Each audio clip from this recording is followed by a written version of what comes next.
For more than 3,000 years, the ancient Egyptians organized an entire civilization around one terrifying idea. When you die, you do not disappear. You are examined. Your heart is weighed.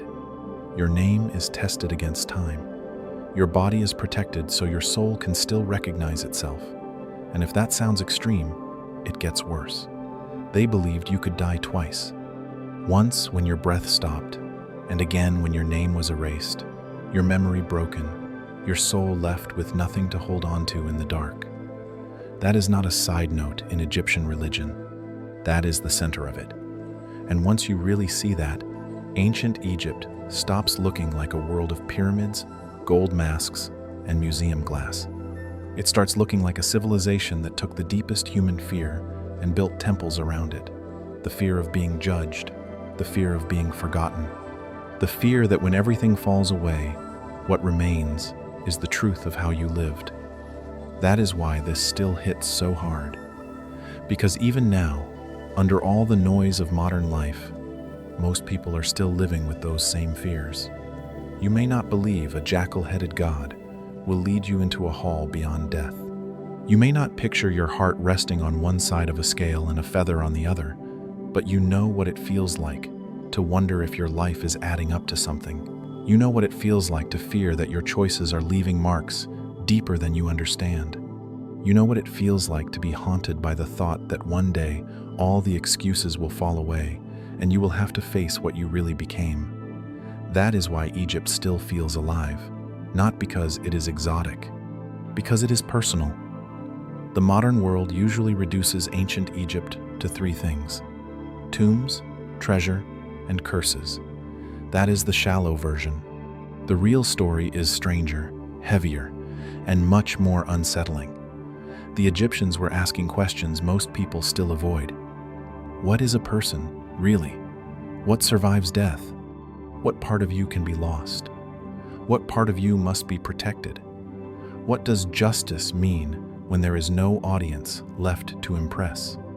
And what happens when power, beauty, and status are stripped away, and only the moral weight of your life remains? They did not treat life as the main event. They treated it as preparation. Preparation for judgment, preparation for continuity, preparation for surviving the most dangerous transition a human being could face.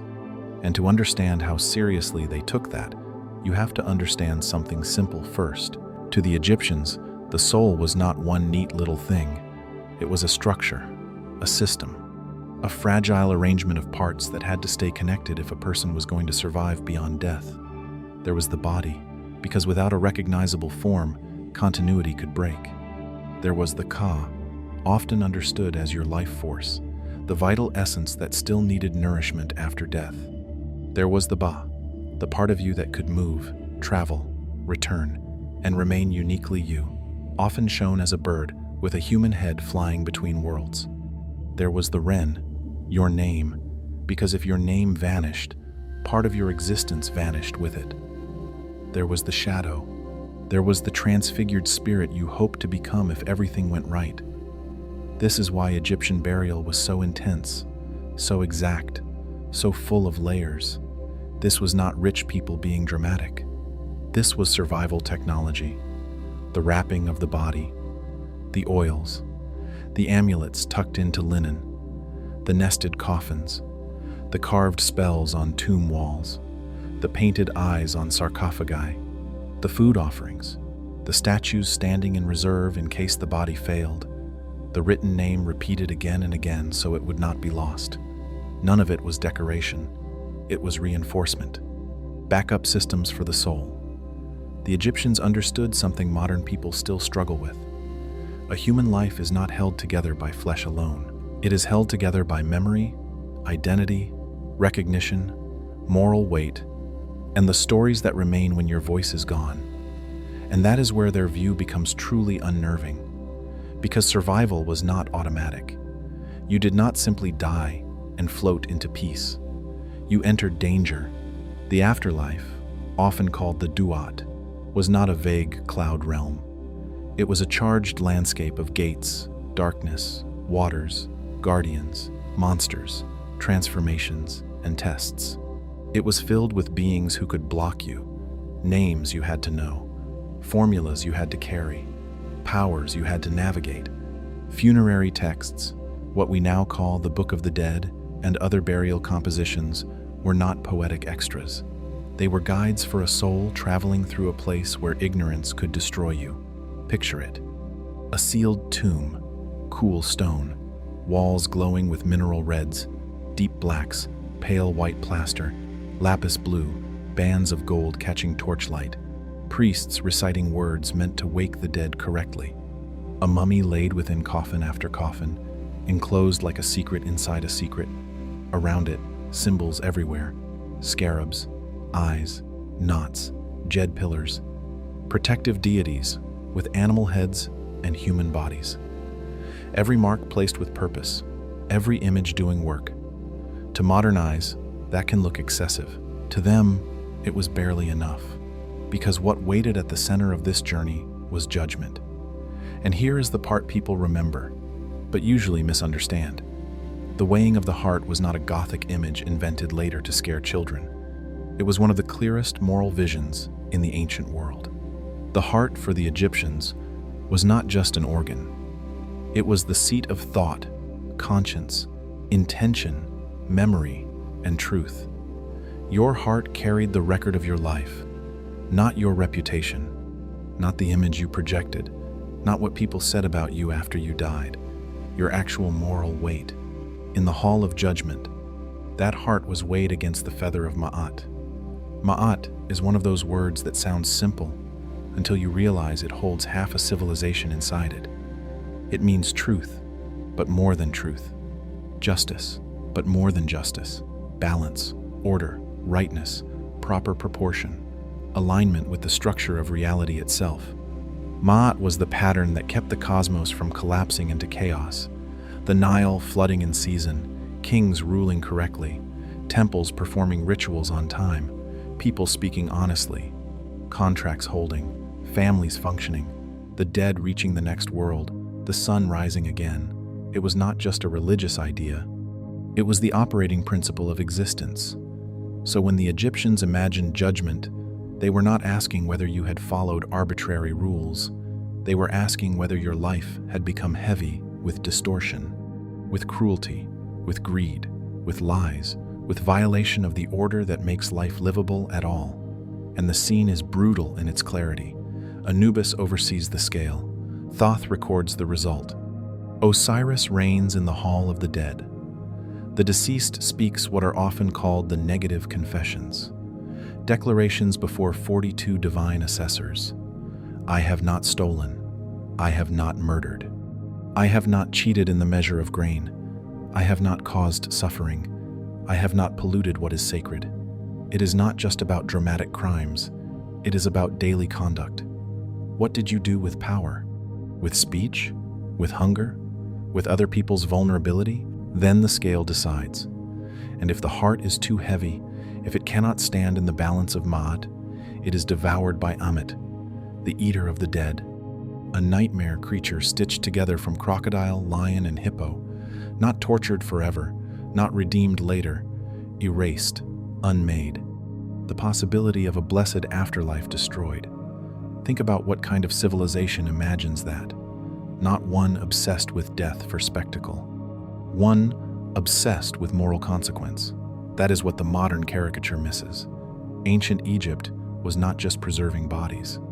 It was preserving accountability. And this is where it stops being ancient and starts sounding uncomfortably current. Because most people today are obsessed with image, but terrified of weight. We manage impressions. We optimize profiles. We build identities designed to be seen. But the Egyptian question cuts through all of that in seconds. What does your heart weigh when nobody is watching? That question lands because it bypasses status. It humiliates performance. It does not care how polished you looked while living. It asks what your actions did to the fabric around you, whether you added order or disorder, whether your life became aligned or swollen with things you could not finally justify. And the Egyptians did not isolate that question to private spirituality. They scaled it up to civilization. That is why kingship mattered so much. Pharaoh was not just a political ruler, he was a cosmic function.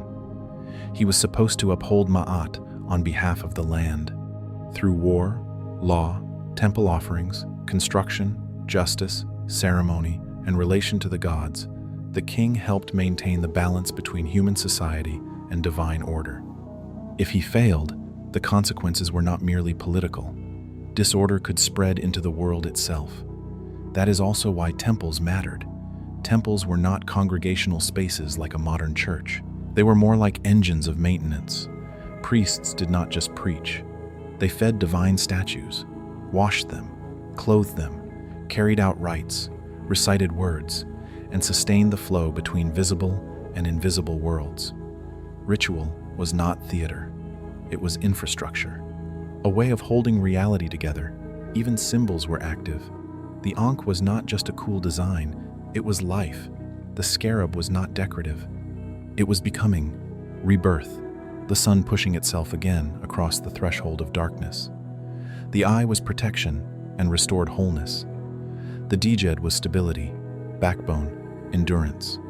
Hieroglyphs themselves were not dead marks on stone.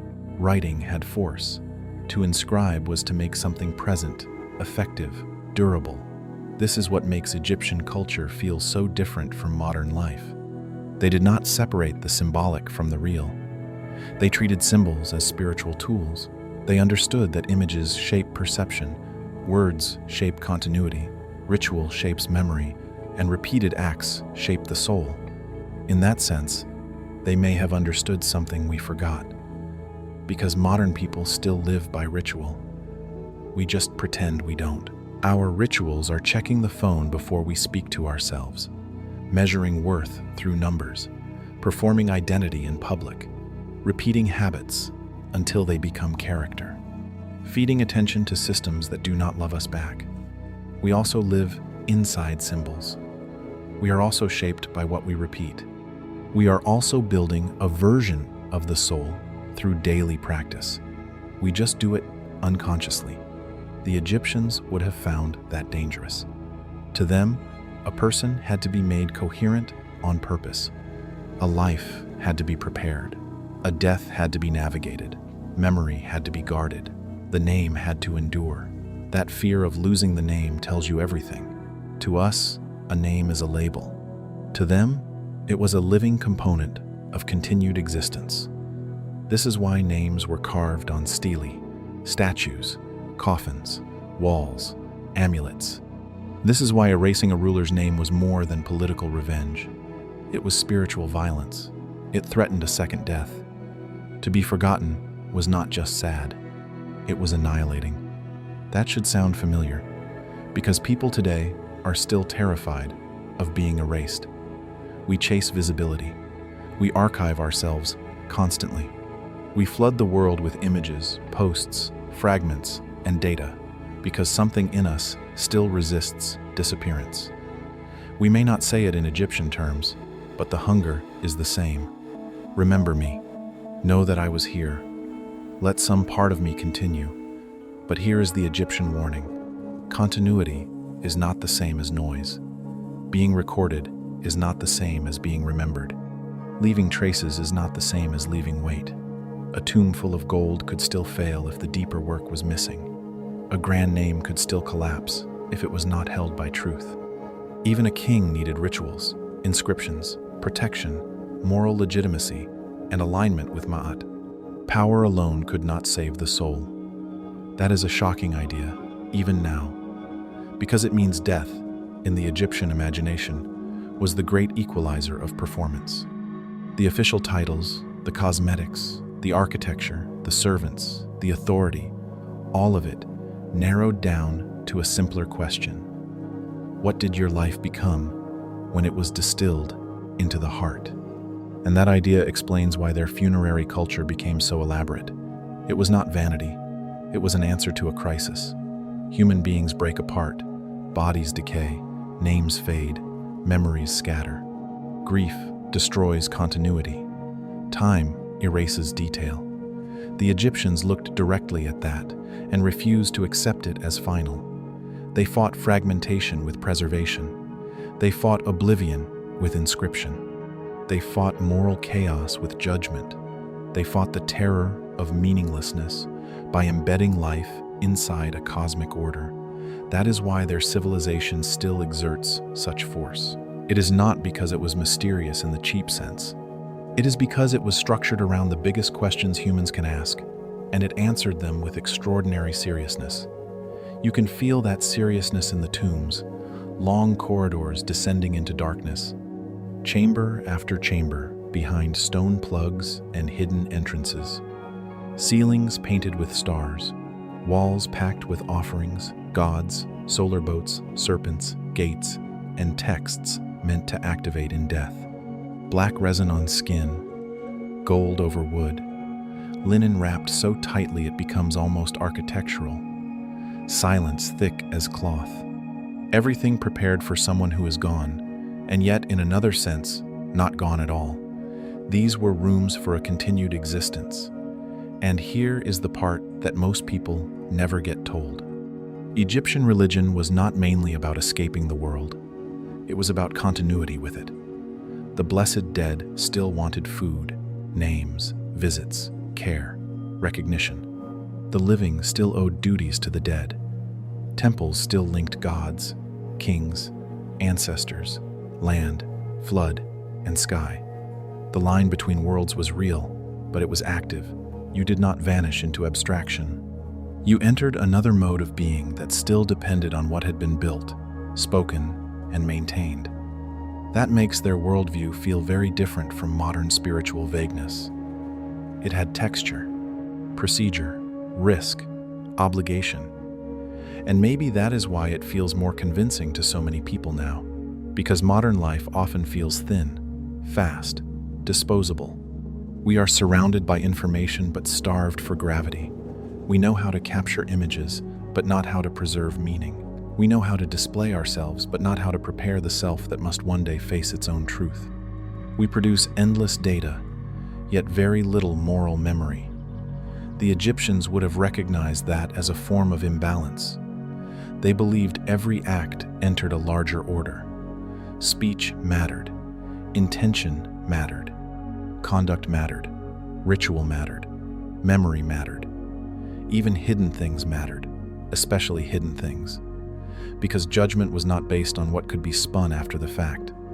It was based on what the heart had become through repetition. That changes how suffering looks too. In a world like that, pain is not always random. Loss is not automatically meaningless. Difficulty can become part of the shaping of a soul that is being prepared for endurance, clarity, and alignment. The Egyptians were not sentimental about suffering. Life could be brutal. Disease, instability, labor, death in childbirth, political collapse, invasion, famine. They knew fragility. But their worldview insisted that fragility did not cancel order. It made order more necessary. End quote. That may be one reason this ancient system still grips modern people who are hungry for meaning without wanting empty comfort. It offers something harder than reassurance. It offers consequence. It says your life is real in a way that cannot be reduced to mood, branding, or temporary success. It says what you do is being formed into substance. It says the soul is not a vague vibe. It is something that can hold, lose, or fail to hold together. And there is something almost unnerving in how modern that feels. Because look at the world now. People build identities at high speed and shed them just as fast. They leave digital remains everywhere, but often very little inner coherence. They are hyper-visible and deeply unknown, even to themselves. They are terrified of being judged, yet spend years refusing self-examination. They are terrified of being forgotten, yet live in ways so scattered that nothing stable can be remembered. They preserve images of their faces with obsessive care, while neglecting the weight of their character. They document everything except the one thing Egypt thought mattered most: what the heart is becoming. That is why this old civilization does not stay in the past. Its deepest idea keeps returning. Not the mummy, not the curse, not the gold, the scale. The possibility that your life is not random material passing through time, but a pattern acquiring weight. The possibility that memory is not just what others keep about you, but what your own being cannot stop carrying. The possibility that death does not erase the moral shape of a life, but reveals it. And maybe that is the thing modern people keep trying not to hear. Because if the Egyptians were right, even in part, then life is far more serious than distraction culture allows. Your habits matter more than your image. Your hidden conduct matters more than your stated identity. What you repeat becomes structure. What you refuse to face becomes burden. And what you protect, body, name, integrity, memory, ritual, truth, is what protects you in return. That does not mean you have to believe every detail literally. You do not have to picture the Duat exactly as they did, or imagine Anubis waiting in the dark to understand the force of what they saw. Their real insight was simpler and more devastating. Human beings are always becoming something, and eventually that something is revealed. That is why they built so carefully, why they preserved so fiercely, why they carved names so deeply into stone, why they filled tombs with language, with symbols, with provisions, with protection, why they tied kingship to cosmic order, why they trained priests in rituals that had to be done correctly, why they treated truth as a structural necessity, not a personal preference. They believed existence itself depended on alignment, and maybe that is what still gives ancient Egypt its strange authority. It was not naive about death. It stared at decay, judgment, memory, and moral consequence for centuries without looking away. It understood that what terrifies people most is not simply ending. It is ending without coherence, ending without being known, ending with a life that collapses under its own weight. So they left behind a warning wrapped in stone and gold. Live in a way your heart can bear. Guard your name by making it mean something. Do not confuse appearance with order. Do not wait until the hall of judgment to discover what your life has become. Because the Egyptians believed the weighing did not really begin after death. In a sense, it had already begun while you were alive. Every lie, every act of restraint, every cruelty, every sacrifice, every choice to uphold balance or feed chaos. The scale was being prepared long before the ceremony, and that may be why their world still feels so close. Not because it is primitive, because it is brutally clear. Ancient Egypt may have seen one thing about human life that modern people spend enormous energy trying to avoid. You are not just passing through this world. You are being formed by it and by what you do inside it. One day, whether in a divine hall, in the memory of others, in the silence of your own final moments, or in the shape your soul has taken without your permission, that formation will face you. And when it does, no pyramid, no title, no performance will speak louder than the weight of your heart, louder than the weight of your heart, louder than the weight of your heart.